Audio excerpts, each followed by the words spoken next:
AFM 100.3 with Madonna from New Leaf Natural Therapies. Now, we just had a phone call from a very interesting listener who he has a question. He had hay fever for quite some time, then had a bout of eczema, and the hay fever disappeared. Are you able to shed a bit of light on that, Madonna? They're both T helper 2 excess conditions. Which means? Which means that they're both inflammatory conditions, and you can oscillate between different inflammatory conditions throughout your life. Okay. So it's all about when someone sees us, it doesn't take too much to sort of work out where someone's sitting with their immune system. So eczema, dermatitis, hay fever, sinusitis, asthma, they're all T helper 2 excess conditions. There's too many T helper 2 cells within your immune system, which means you're releasing too many of these eosinophils. The body will basically usually have a weakest organ where we're feeling our symptoms at any time. Yeah. So his must have gone from one to another, I tend to imagine. Right.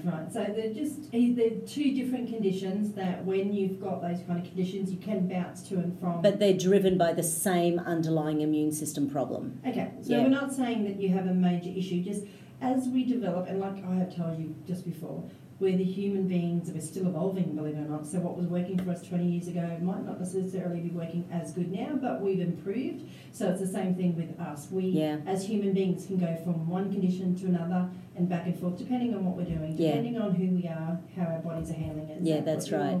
Absolutely. And when we're sort of working with women, say, who are falling pregnant, because we know if we've got a father with eczema and a mother with hay fever, that poor little baby is going to, you can imagine genetically, they're predestined to have something going on with excess T helper 2 conditions, whether it's allergies, intolerance, asthma, hay fever, sinus problems or something. So therefore probiotics are really important during pregnancy these days because kids are just so hyperallergic. Yeah. So I think a probiotic for everyone pregnant is a really important thing. The particular strain that's been really studied, actually, this is the one Dr. Mimi Tang used. It was a rhamnosus strain. So, Acidophilus comes in lots and lots of different flavours. Yeah. So you've got Acidophilus LGG and rhamnosus and all sorts of... But the rhamnosus one is the one specifically designed to balance the immune system in the gut. The other thing we can do is zinc. I love zinc. Now, there's really good forms of zinc and there's not so good forms of zinc. So once again, talk to your pharmacist or your health food shop and just ask about a good form.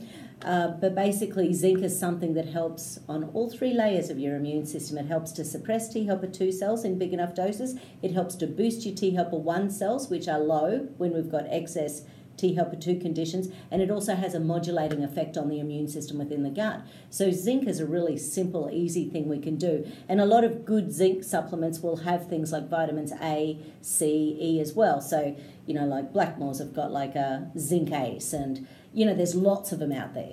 So it's a really common antioxidant combination that's great for the immune system. We're not talking about the zinc on your nose, we're talking about the zinc that you... No, it's not the same. It's funny that you mention that because zinc is an amazing supplement to have because it also works on things like cold sores. If you are a person that breaks out quite a lot, especially when you do have allergies or if you're stressed out, zinc is a really good thing to take every day, which keeps that virus, because the virus sits in your spinal fluid, in your spinal cord. So when you're stressed out, it comes out.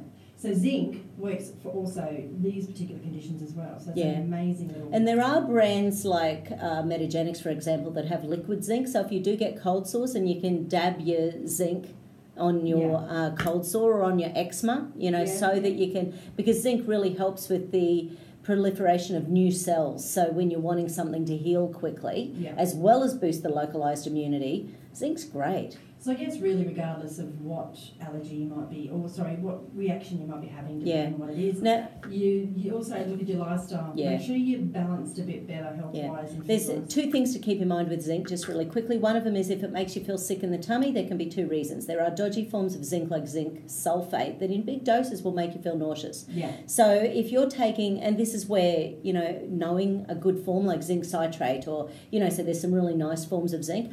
So getting a good form of zinc shouldn't make you feel sick. except zinc also detoxifies somewhere, but it does like 250 to 500 functions in the liver. Yeah. So, you know, if it's making you detox and you're not eating and you're taking zinc and you're detoxing into your gut, you're going to feel sick. Yeah, that's right. And it's always good to detox your liver anyway. At some It stage. is. Got to do it. The liver's the only organ that can actually regrow new tissue. So I know. You might want to look at Amazing, isn't it? Yeah. Oh, look, Roger's in at 12 o'clock. It's 21 minutes to 12. We're going to chuck on a song right now. Here's Outcast with Hey Ya.